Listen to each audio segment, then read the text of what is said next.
So, heute machen wir mal einen schönen Ausflug nach Maulbronn.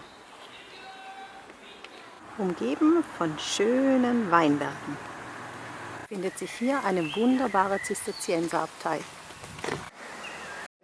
Ja, wir kommen gerade aus der Andacht und wir haben das Maulbronner Wunder miterleben dürfen. Und ich muss euch sagen, es war wirklich unglaublich ergreifend für mich persönlich. Jetzt machen wir uns noch ein paar schöne Stunden hier in Maulbronn.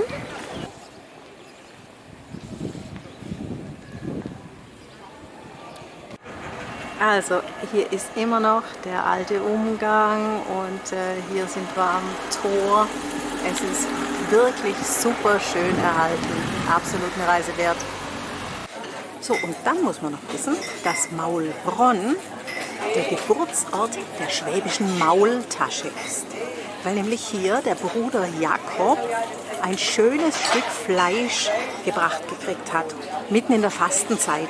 Und weil er es nicht verderben lassen wollte, das kam ihm dann auch schlecht vor, hat er es klein durch den Wolf gedreht, mit grünem Gemüse, Spinat und Petersilie hat es vermischt und mit Brot noch ein bisschen gestreckt und daraus eine schöne Fülle gemacht.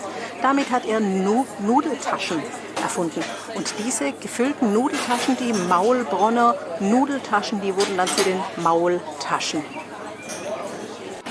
Und zu den Maultaschen haben die Mönche natürlich auch sehr gern ein gutes Bier genossen. Genau, zum Wohl.